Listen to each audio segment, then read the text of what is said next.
here at Sherman in Michigan, walking into the voting booth. I'd like to vote. You don't want to vote? I do want to vote. Okay, I need your ID. No. So what that mean?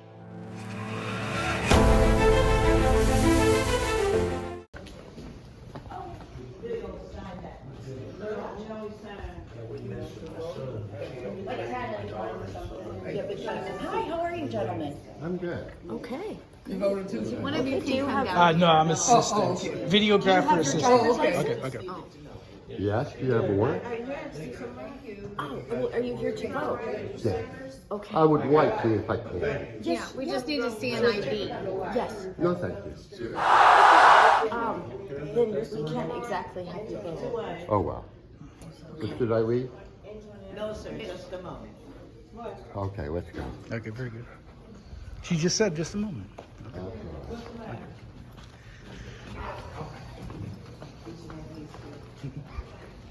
So you got what we got what we needed? Yes. Awesome. My name is Robin Stewart. Today is April 26th. It's a Friday afternoon. At 4:35, I went to my town hall, the City County building in Marion County, Indianapolis, Indiana. I was there to take some pictures of campaign signs. And while I was there, I decided I would stop in and see if I could early vote. I went into early vote, walking into the clerk's office. They say something like, "Can I help you?" I say, "I'd like to vote if I can." She says, "Do you have ID?"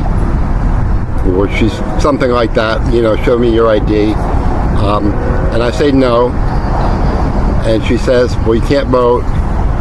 And two other of the ladies there echoed her and said, "Well, you can't vote." I don't know if that was their exact words, but they backed her up, saying that without ID, I don't get to vote. And I said, "Oh well." And I turned around and slowly walked away and left. And it is my position that violated my right to free and equal elections under the Indiana Constitution.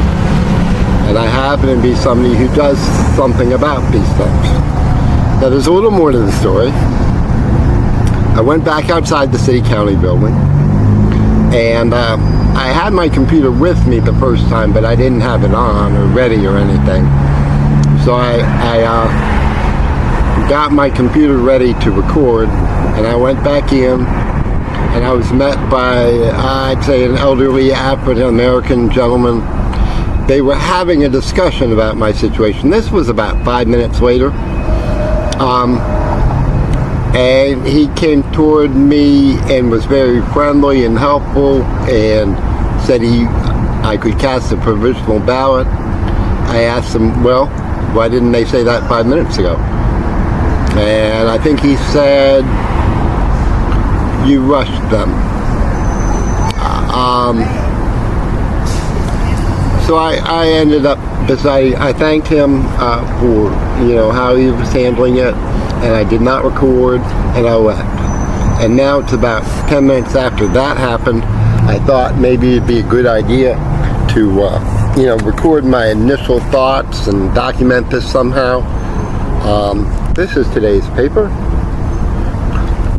So indeed, today is Friday, April 26th. It's currently 4:45, and I'm going to close this down. Today's topic will spotlight the mysterious Mr. Arbitrary Aardvark himself, whose crusade has been to vote at his local precinct without the procedure of having to show identification. In Indiana, if you are unable or unwilling to present an identification meeting these requirements, you may cast a provisional ballot.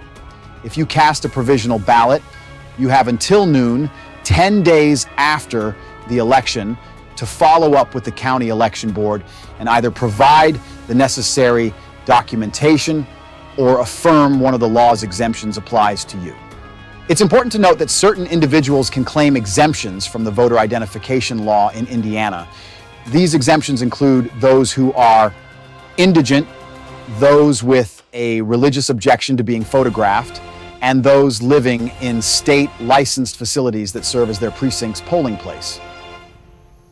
Now, as an associate and friend to Mr. Arbitrary Aardvark himself, I cannot divulge of which of these categories Arby falls under, but believe you me, he has his reasons for not wanting to show his identification. General information on provisional ballots, laws, and procedures regarding provisional ballots are covered in IC 311.7. The following information is taken from the Voters' Bill of Rights. What is a provisional ballot? There are several situations in which you may be required to cast a provisional ballot as a voter. You lack the requisite photo identification. Your name appears on the poll list, but you have been challenged as not eligible to vote at the precinct for some other reason sworn to in writing by the person who challenges your eligibility to vote. An order has been issued by a court extending the hours that the polls must remain open. A provisional ballot allows you to cast a vote if there's a question about your qualification to vote in the precinct. For example, you are not on the poll book, which is not resolved by a fail-safe procedure, and you believe you are qualified to vote in the precinct. Or you have been challenged as not qualified to vote in your precinct.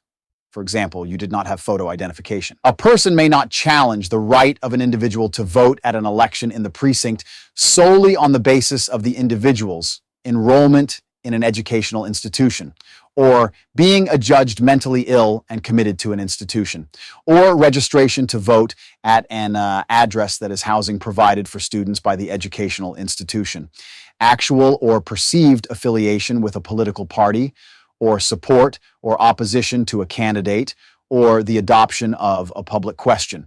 Your provisional ballot will be kept separate from the other ballots cast in that precinct. After Election Day, the County Election Board will decide whether you were qualified to vote in that precinct and whether your ballot should be counted. Voters cannot cast a provisional ballot on a direct record electronic voting system. A provisional ballot must be cast on a traditional hand-counted paper ballot or an optical scan ballot card, which is then secured in a PRE4/PRO2 envelope for the County Election Board to review at a provisional ballot hearing.